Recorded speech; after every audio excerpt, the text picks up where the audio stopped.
Andrew, I think it was really important for us to create this collective of 8 artists who are mentees, colleagues, that really got together to tell these incredible stories Absolutely. through sneakers.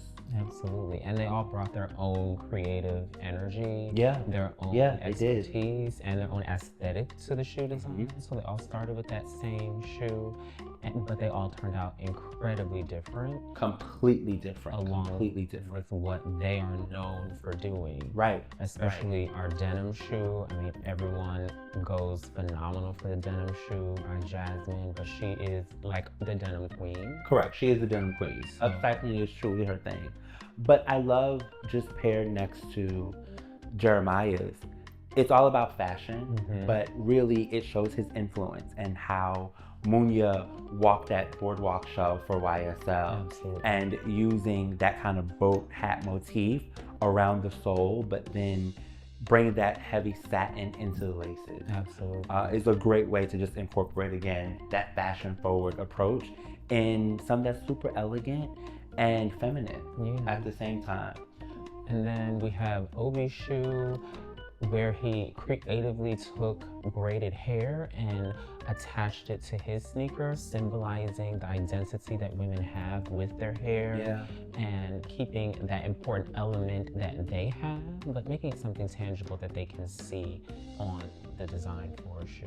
But I think what's really good about this one is it speaks to cultural identity, right? Being a native of Africa and Nigeria, there is this very importance culturally to hair and braids and the diaspora, and how that applies into the storytelling aspect. Absolutely. But one of my favorites is Louis Diaz, who created these beautiful, intricate scenes that tie back in to his larger body of work. Absolutely. So not only is he sending the message of love and resilience, but he's storytelling in this beautiful space that we've had curated.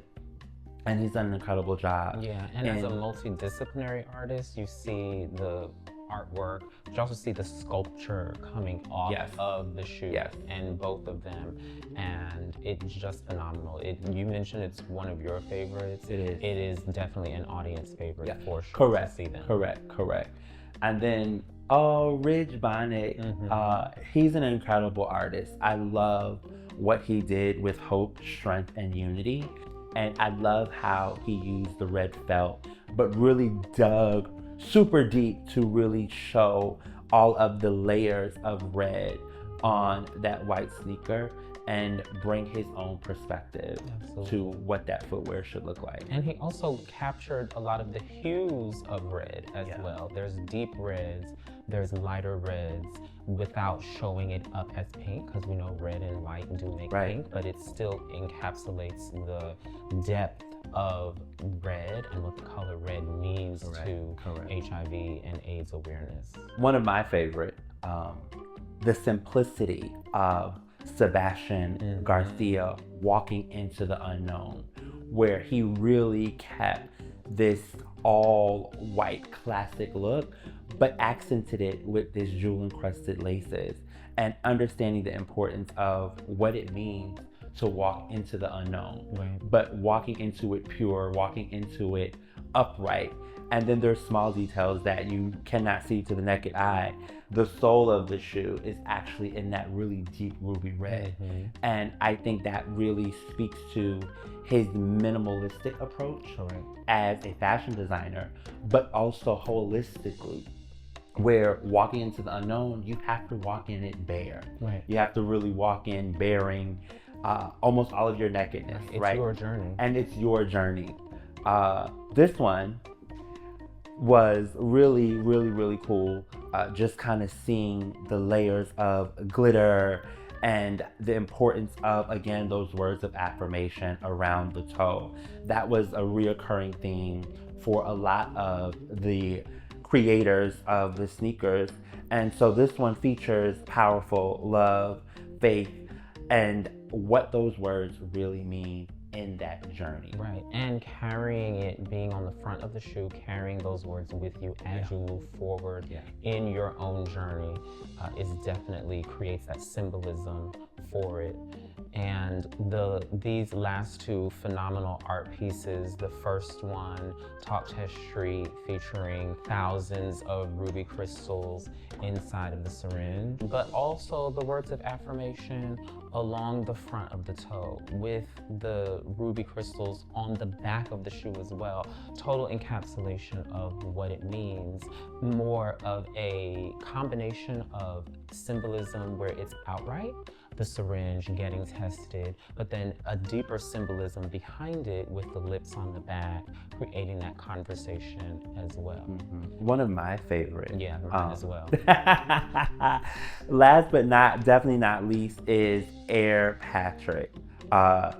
This one was truly a labor of love and creativity because Patrick Kelly, of course, being the first African-American designer in Paris, and then the time of his death and the time of the birth of this iconic sneaker, right?